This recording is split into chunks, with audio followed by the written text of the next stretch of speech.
Front of that old shed, she handed him the key like it was a burden. He said nothing, while the rusted car sat behind him. What did he see there that made her want it back? Beyond a sound. Grace Whitmore held the key between two gloved fingers, as if even the little piece of metal had dirtied her hand. Bennett stood in front of the old grain shed, with the wind cutting across the open yard, and a thin skin of snow pressed into the frozen ruts beneath his boots. Behind Grace, two of her men waited beside a dark pickup, their shoulders hunched against the cold, their eyes moving from Noah to the shed and back again with the quiet amusement of people who had already decided the ending of a story.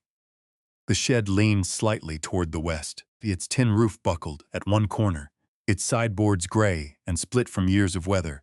A rusted car sat near the roll-up door, half buried in weeds stiffened by frost, windows filmed white, and its tires sunk low into the frozen ground. To Grace, it was all the same thing: rot, liability, cleanup cost. To Noah, it was not much more than that yet.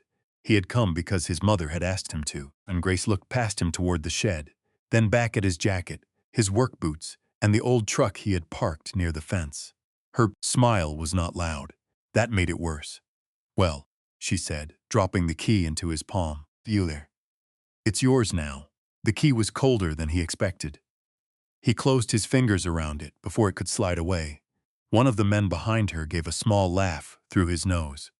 Another looked at the rusted car and shook his head. He had just seen someone pay good money for a problem that should have been hauled off years ago. Grace did not turn to quiet them. "There's nothing in there worth saving," she said. "But if you want the responsibility, happy to put it in your hands." Noah looked at the shed, not at her. He had learned, sometime during the long drive back to Iowa and the longer weeks after, that silence was easier to keep than pride. Pride required energy. Yes, silence only required teeth. The papers had already been signed on the hood of Grace's truck. The price had been small enough to feel insulting, and still large enough to matter to a man who had been counting groceries by the week. The shed sat on the edge of land. Grace had been gathering piece by piece a patchwork of old farms, tired fences, and families who had been told, in one way or another, that holding on was just another name for falling behind. Had heard her language before. Efficiency, consolidation, future use, better yield. All clean words for something that left old people standing in kitchens with boxes on the floor. Grace stepped closer, her coat neat, boots leaving sharp marks in the snow. "You understand the condition," she said. "The shed, the contents, the vehicle, all of it as is." No complaint later. Noah nodded once. She waited, expecting him to say something grateful or defensive. He did neither. That seemed to irritate her more than if he had argued. "You're young," she said, the softness in her voice doing nothing to soften the words. Then alone. But then a sound. "Don't let old family stories make your decisions for you." The sentence found the place in him that had already been bruised. He thought of his mother's house, where one room had been emptied to pay another bill. He thought of the kitchen table, where farm papers, medical envelopes, and receipts lay in little stacks, as if sorting them carefully could make them less heavy. He thought of the sections of land already gone, fields his grandfather had walked, the pasture his mother no longer mentioned unless she was half asleep. Noah put the key into his coat pocket. "I understand," he said. That was all. Grace studied him for another moment, then gave a small, satisfied nod. To her, the matter was done. A piece of junk had been handed off. A troublesome structure had become someone else's burden. A young man with too much sentiment and too little leverage had accepted what smarter people had rejected. She turned back toward her truck. The men followed them, glanced once more at the rusted car and muttered something Noah chose not to hear. Engines started. Tires cracked over ice. The vehicles rolled away from the shed, leaving Noah alone in the yard with the key pressing against his thigh and the winter wind moving through gaps in the old boards. Only then did he let his face change. Not much. Just enough. His jaw loosened. His shoulders dropped. The cold got under his collar. For a while, he stood there and looked at what he had bought. The car, the shed, the sagging roof, the locked door, He did not feel victorious. He did not feel clever. He felt, more than anything, fired. At 28, he had not imagined coming home to measure loss in acres, unpaid bills, and things his mother could no longer lift. By afternoon, he was back at the Bennett house. The place looked smaller every time something left it. A side table was gone from the hallway. 2 dining chairs had disappeared the week before. The framed photograph above the stairs had been taken down and wrapped for storage, found, leaving a pale rectangle on the wall where sunlight had not reached for years. Linda Bennett sat in the small bedroom off the back hall. A quilt pulled across her lap, though the heat was on. Face had the worn gentleness of someone who hated needing help. She turned when Noah came in, and her eyes moved first to his coat pocket. "You got it?" she asked. He took out the key and placed it on the blanket. For a few seconds, she only looked at it. The house was quiet enough that Noah could hear the old refrigerator hum from the kitchen. He pulled the chair closer to her bed and sat down. "It's in bad shape," he said. "Thence I remembered." His mother gave a faint smile. "But it did not last. Your grandfather never cared how things looked when the weather was done with them." Noah rubbed his hands together, still trying to warm them. "Mom, even know what I'm supposed to find." Linda's fingers moved over the quilt until they touched the key. She did not pick it up. She only rested 2 fingers on it, as if making sure it was real. "He kept things there," he said. "What things?" She closed her eyes for a moment, not sleeping, just gathering strength. Lately her memories came in pieces, some clear as glass, some fogged over before Noah could reach them. "Parts," she said. "Things, maybe." "Your grandfather always had drawings." Noah waited. Her brow tightened, and for a moment he saw the old frustration in her. The woman who had run a farmhouse, raised a son, stretched money, Visa liked. Admitting. When anything hurt, he said they'd. "There was something in that shed," she whispered. "Something that could sing when the wind came right." Noah looked down at the key. The words should have sounded foolish, any other week from any other person they might have. Something that could sing. When the wind came right. It sounded like the kind of thing old men said when they did not want to explain a machine to a child. His mother was watching him with a seriousness that made the room feel colder. "Did he mean a windmill?" Noah asked. Linda's eyes opened again. "I don't know. He never told me all of it." Found. "Your grandmother said he talked too much to machines and not enough to people." There was no bitterness in her voice, only the ache of a family that had let silence harden into history. Noah leaned back in the chair. He had grown up hearing his grandfather described in half-sentences. A dreamer, a tinkerer, a man who almost made something of himself. Almost, always almost. Noah had carried that word with him longer than he liked to admit. When he came home, when the land started leaving the family piece by piece, he had wondered if almost was all the Bennett men were meant for. His mother's hand shifted on the key.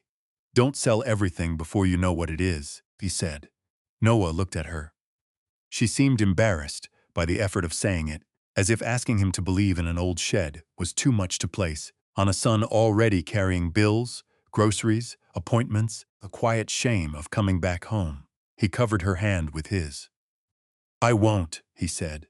That evening, after she had fallen asleep, Noah stood in the kitchen and looked at the key again under the yellow light above the sink. It was small, scratched, ordinary. Nothing about it promised answers. Nothing about it promised value. It was just a key to a cold shed that a powerful woman had been glad to unload. Still, he closed his fingers around it. Outside, then the last light had gone flat over the fields. The wind moved against the windows, low and steady. The kind of wind that could travel miles across open land without meeting anything strong enough to stop it. Noah put on his coat. He did not tell himself he was going to save anything. He did not tell himself he was going to prove Grace wrong. Not yet. He only walked out to his truck with the key in his pocket and his mother's words turning over in his mind, that could sing when the wind came right. By the time he reached the old grain shed, the yard was nearly dark. The rusted car sat beside the door like a thing waiting to be remembered. Noah stopped in front of the lock, took out the key, and held it there for a long breath before sliding it in. By morning, the key had left a dark half-moon mark on Noah's palm. He had held it too tightly on the drive home the night before, set it on the kitchen table beside a stack of bills he did not have the heart to open. Now he stood inside the old grain shed with a flashlight in one hand and a flat pry bar in the other, into the windpress against the loose tin roof. The lock had fought for him, but not for long.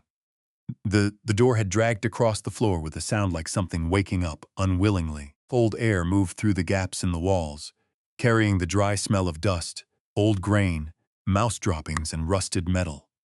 The rusted car sat just inside the wide door, worse up close than it had looked from the yard. The hood was dull and pitted. The seats had collapsed inward. A film of dust covered the glass so thickly Noah could not see through it. He touched the front fender once and left 5 clean marks where his fingers had been. Night. Grace had been right about one thing. Most people would have walked in, seen that car, seen the sagging shelves and the torn sacks in the corner, and turned around. Noah almost did, feely. Then the wind slipped through the broken boards, high above him, and somewhere overhead something answered with a faint, metallic hum. He froze. It was not music, not really. It was only a thin vibration, metal against metal, parried by the morning gust. But it passed through the shed in a way that made his mother's words come back. So sharply, he lowered the flashlight without meaning to.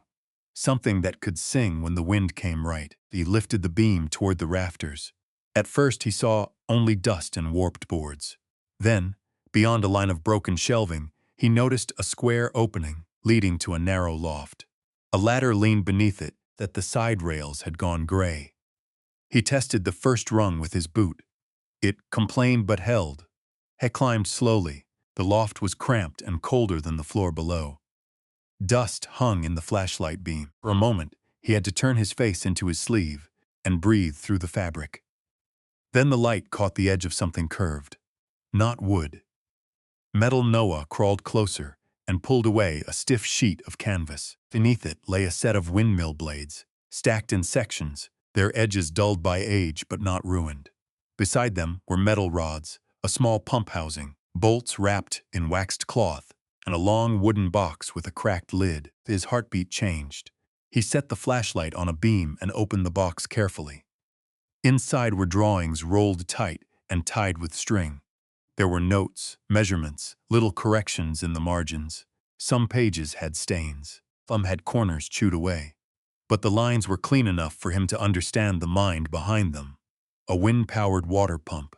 Not fancy, not pretty, but clever. Sat back on his heels as in the narrow loft and stared at the drawings. He had stared, Sprannon. Enough time around farm machines to know when a thing had been guessed at and when it had been thought through. Then a sound. Whoever had drawn these had not been dreaming in the air. He had been solving a problem with the parts a farmer could afford. That realization frightened Noah more than if he had found nothing, because nothing would have been easy. Thing would have meant Grace was right.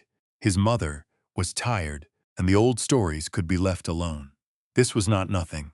By afternoon, he had carried the drawings and a few smaller parts to the only person he trusted to tell him the truth without dressing it up. Professor Ellen Marsh worked out of a small office behind the agricultural mechanics shop at the community college, where the air always smelled faintly of oil, paper, and black coffee gone cold. She did not greet him warmly. Ellen had never been that kind of woman. She looked at the drawings, looked at Noah, and said, "Where did you get these?" "My grandfather's shed," Noah said. She glanced at him over her glasses. "That is not an answer. It is the start of one." For the next hour, she spread the papers across her work table and moved through them with a ruler, a pencil, and the kind of silence that made Noah feel like a boy waiting for a grade. Praise anything. She did not smile. Once she made a low sound in her throat and turned a page back to compare 2 measurements. Noah stood near the door, his hands in his pockets, trying not to hope too visibly. Last, Ellen tapped one drawing with the end of her pencil. "This was not a toy," she said. Noah let out a breath he had not meant to hold. She kept her finger on the page. It would not run a whole modern operation. Make that mistake. But for a small farm, a stock tank, a shallow well, maybe supplemental irrigation, if built properly, with the right limits understood. She looked up. It could matter, Ian. The room went very still around those 3 words. It could matter, not it could make him rich. Not it could save everything. Just matter. But after the winter Noah had been living through, it was more than he had expected from anything. Ellen studied the signature marks in the corner of the pages. Your grandfather drew these? That's what I think. Her face shifted, not into softness exactly, but recognition. I heard his name years ago, she said. Only in passing. Some old co-op papers. People used to say he had ideas before he had the money to finish them. Noah looked down at the drawings again. People used to say a lot of things. Answer that. She only gathered the pages into a careful stack. If there are more papers in that shed, find them. All of them. And don't decide what this is until you've read what he left. Return to the shed before dusk. He went back up into the loft with a steadier hand than before. Behind the wooden box, tucked under a loose board, he found a flat metal tin, and it had been sealed with tape so old it cracked under his thumb. Inside were folded letters, a few brittle papers from a farmer's co-op, and a page written in his grandfather's hand. Read it, sitting on the loft floor, while the cold crept through his jeans. The words were plain. No grand apology. No speech meant for history. His grandfather had written about a dry season, about neighbors hauling water, families deciding which animals to sell first. He had written that the design was unfinished, but useful enough to share. He had written that putting his name first could wait. Noah read that line twice. Then again, his life. The old man had lived in family memory, as a failure with tools in his hands and wind in his head. A dreamer, almost. A man who never quite made the thing work for himself. The papers in Noah's lap told a quieter story. His grandfather had not failed to see value. He had seen need first. He had let other men use what he had made, and somewhere along the way, the credit had scattered into the dust like grain from a torn sack. Noah lowered the letter. Below him, the empty shed creaked in the evening wind. The rusted car waited by the door. The key sat heavy in his pocket. For the first time since he had come home, Noah did not feel like he was standing at the end of something. He gathered the drawings, the letters, co-op papers, into the wooden box and carried them down the ladder one careful step at a time. At the door, he stopped and looked back into the dim loft. If Ellen was right, if the measurements held, down. If the old pump could be made to run again, then the shed was not just a place where his grandfather had left a machine. It was a place where the town had left an answer. He locked the door behind him and stood in the cold. We stood up with the box pressed against his chest, already thinking of the small farms still holding on around him. How many decisions might change if one old piece of metal could still pull water from the ground.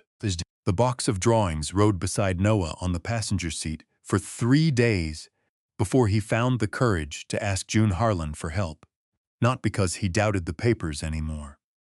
Professor Ellen had already done enough measuring, frowning, and quiet tapping with her pencil to convince him there was something real there. But real on paper was one thing. Real in a field, under wind, with dry ground waiting for water, was another. Fune's farm sat a few miles out, beyond the last cluster of houses, where the land opened wide, and the road ran straight between winter-browned fields. By the time Noah pulled into her yard, the season had turned hard and dry. The snow was gone, but the soil had not softened kindly. It had cracked in places, and the old stock tank near the barn sat lower than it should have. June came out before he reached the porch. She wore a heavy work coat and stood with one hand on the rail, watching him, like she had already decided not to be fooled. I know why you're here, she said. Noah stopped at the bottom step. Yo, I'm not here to sell you anything. That makes one of us, June said. Her eyes moved toward the folder under his arm. Grace has been here twice this month. He looked past her toward the fields. He'll ask what Grace had offered. He could see the answer in the tired set of June's mouth, and in the folded papers, tucked beneath a coffee mug on the porch table. A contract, not yet signed, followed his glance and did not hide it. "I'm old, not blind," she said. "The pump's been giving me trouble. The repair bills keep climbing, and a woman can only be stubborn so long before stubborn starts looking like foolish." Noah nodded. He respected her too much to argue with fear that had numbers behind it. "I found something in my grandfather's shed," he said. "Find pump design. Professor Marsh thinks it might work for a small setup. Not everything, not a miracle, but maybe enough to help with your water." June folded her arms. Grandfather was the folks said could fix anything except his own luck. The words landed harder than she meant them to. Noah looked down at the folder and felt the old shame try to rise, same shame that had followed him home. Then he remembered the letter from the loft, the steady lines on the drawings, the way Ellen had said it could matter. "I used to believe that too," he said, studied him for a long moment. "And now?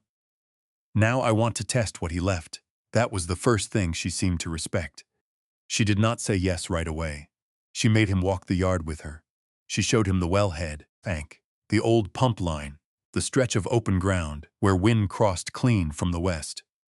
She asked what it would cost, how long it would take, what would happen if it failed. Noah answered only what he knew, did not know. He said so.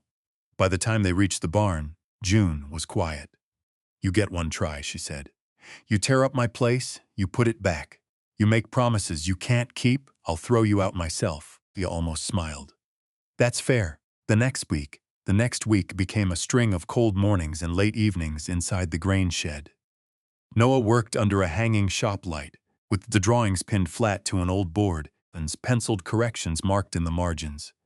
The shed still smelled of dust and rust, but it no longer felt empty. It felt watchful. Professor Ellen came by twice, times, with a thermos in one hand and no patience for guessing. "That angle is wrong," she said the first evening, pointing to the blade assembly. "It matches the drawing. It matches age," Ellen said. "Not wind." He adjusted it. A bearing stuck. A rod did not seat correctly.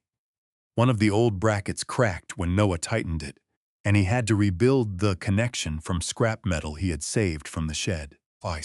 Twice he stood over the half-assembled pump with both hands on the workbench, wondering if Grace had been right in the most painful way. Not about the shed, but about him, family. Maybe old family stories were dangerous because they gave a man just enough hope to waste what little strength he had left. Ellen must have seen it on his face, because she did not soften her voice when she said, "If you want comfort, go home. If you want an answer, fix the bracket." So he fixed it. June came by once and said nothing for nearly 10 minutes. She walked around the pieces laid out on the shed floor, one blade with the back of her fingers, and looked toward the rusted car still sitting by the door. "You really think this will pull water?" she asked. "I think it might," Noah said. "Might is a thin word, the only honest one I have." June looked at him then, really looked, and something in her guarded expression shifted by the width of a breath. On the day they raised the first pump at June's place, wind came steady across the field. Not strong enough to frighten a man, but strong enough to test him. Noah bolted the final connection, with Ellen watching from a few feet away. June stood near the tank, piece tight across her chest, the unsigned contract still in the pocket of her coat. She had brought it, though she had not said why. For a while, nothing happened. The blades turned once, slow and uncertain. Then again, they moved, caught, jerked, and stopped. Noah climbed back up, jaw tight, and loosened the coupling. Ellen handed him a wrench without a word. He reset the angle, checked the line, cleared a small clot of grit from the pump housing, and tried again. The blades turned. This time the rod held. A hollow knocking sound moved down through the pipe. June stepped closer to the tank, her face unreadable, kept one hand on the frame, feeling every vibration as if it were passing through his bones. The first water came thin and brown, then clearer, then steady enough to strike the bottom of the tank with a sound no one spoke over. June turned away quickly, but not before Noah saw her press 2 fingers hard against her mouth. Ellen looked at the running pump, then at Noah. She did not smile, exactly, but she nodded once. That was enough. Stood there in the field, the wind moving past him, the old design working above his head, and felt something inside him settle into place for the first time since he had come home. Not victory. Not yet.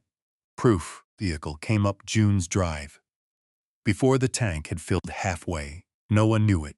Before the door opened, Grace stepped out in a pale coat that did not belong to dust and stood for a moment with her eyes on the turning blades. He looked at June, at Ellen, and finally at Noah. Her smile was smaller than it had been the day. She handed him the key. "I heard you'd been busy," she said. Noah wiped his hands on a rag and waited. Fade. Grace looked toward the pump again, then back at him. "I'd like to buy the shed back."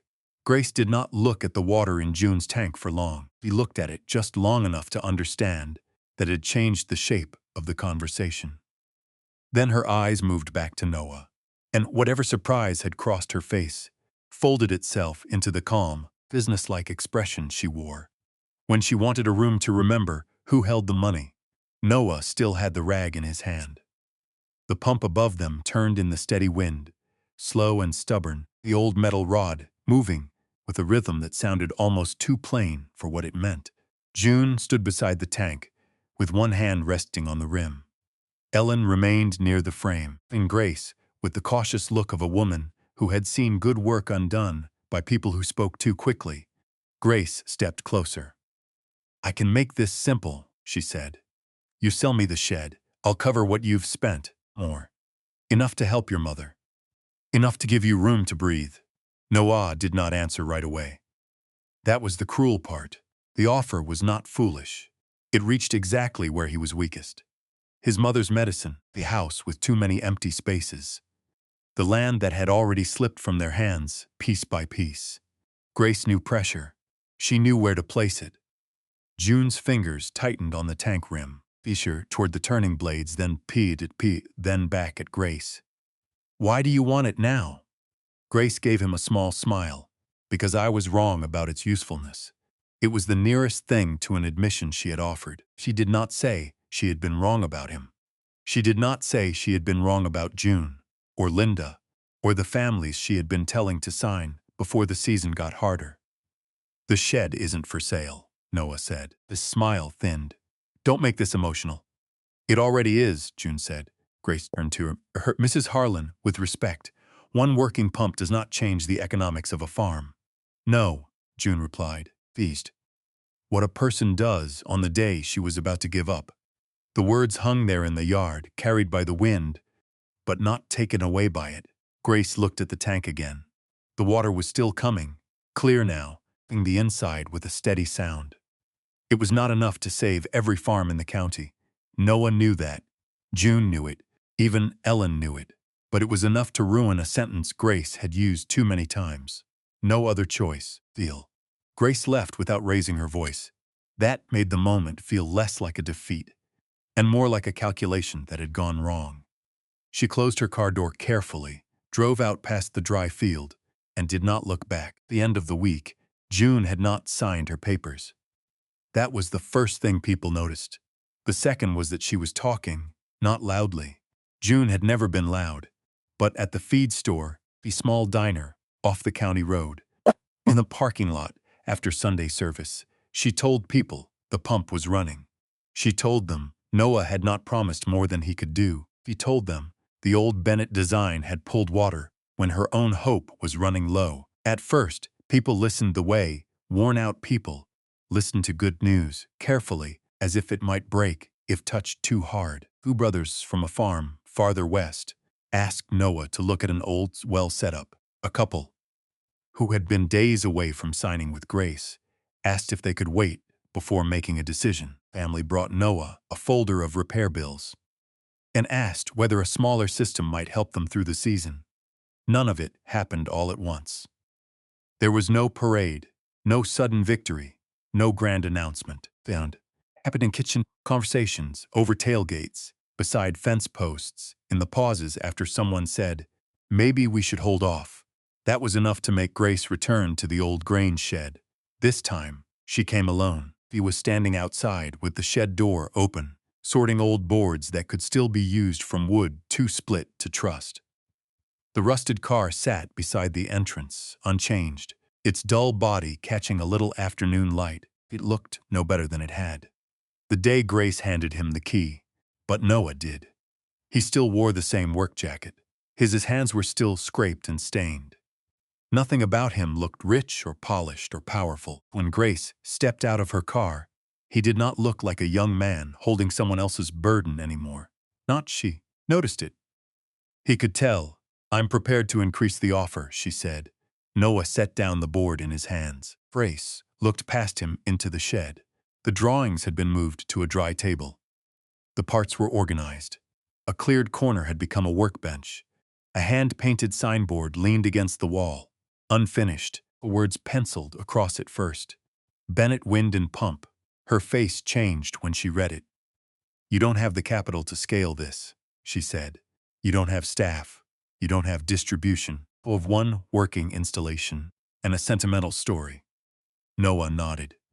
"That's more than I had when you gave me the key." Grace's jaw set. For a moment he saw something underneath her sharpness. Not softness, not regret exactly, something older. A memory of losing land and deciding that the only safe place in life was on the side that bought it. She had built herself into someone hard enough never to be pushed off a farm again. The trouble was, begun pushing others. "I'm not trying to beat you," Noah said. Grace gave a short breath, almost a laugh. "That's what people say when they're winning." "No," he said. "I'm trying to give them time." He did not say more. He had need to. A few days later, a small group of farmers gathered in the shed. June stood near the front, not because anyone asked her to, but because people made room for her. Linda came too, wrapped in a coat, weaving slowly with Noah's help. She sat on a folding chair beside the workbench, her eyes traveling over the blades, the drawings, the old parts. And finally her son, Noah, showed the families what the pump could and could not do. He had explained the limits in plain words. June told them what had happened on her land. No one made big promises. No one said every farm could be saved. But several people left without signing the papers Grace had been waiting on. It was how her plan began to lose its grip. Not with a lawsuit, not with a scandal, with hesitation, with neighbors comparing notes, with families realizing that the future Grace described was not the only future available. Not. By the time the first warm evenings arrived, the shed had changed. The roof no longer leaked. The broken boards had been replaced where they had to be, though Noah left one weathered section near the front untouched. Finch stayed busy. The old drawings were kept flat and dry. The rusted car remained outside the door, not restored, not removed. Noah could have hauled it away. He chose not to. It belonged there. Reminded him of what people saw when they had already decided something was useless. On the night he hung the finished sign, Linda sat in the doorway with a blanket over her knees. June had brought coffee in a dented thermos. Ellen stood with her arms folded, pretending not to be pleased with the straightness of the lettering. Noah stepped back and looked at the words. Bennett Wind and Pump. His mother read them slowly. Her mouth trembled. He kept her voice steady. "Your grandfather would have stood right there," she said, nodding toward the open floor, and acted like it was no big thing. Noah looked at the old drawings on the workbench, the first pump assembly waiting for repair, then out across the darkening yard. For so long, coming home had felt like proof that he had failed to leave properly. Now, for the first time, felt like arriving where he had been needed. Grace did not disappear from the county. People like Grace rarely did, but the easy signatures stopped coming. Families asked more questions. Some delayed. Some refused. In lean line, she had been drawing across the map, broke into smaller stubborn pieces of land that would not move, just because someone called them inefficient. That was the price she paid. He lost the story she had been telling before Noah ever learned how to answer it. Late that evening, after everyone had gone, Noah turned off the main light and stood outside the shed. A softer glow still spilled from the workbench lamp through the open door. The rusted car sat in its old place, quiet as a witness. Across the field, June's pump turned in the night wind. The sound reached him faintly at first, then clearer. A slow, steady rhythm moving over the land. Noah stood with his hands in his pockets and listened until it no longer looked like old metal at all. It sounded like something answering back,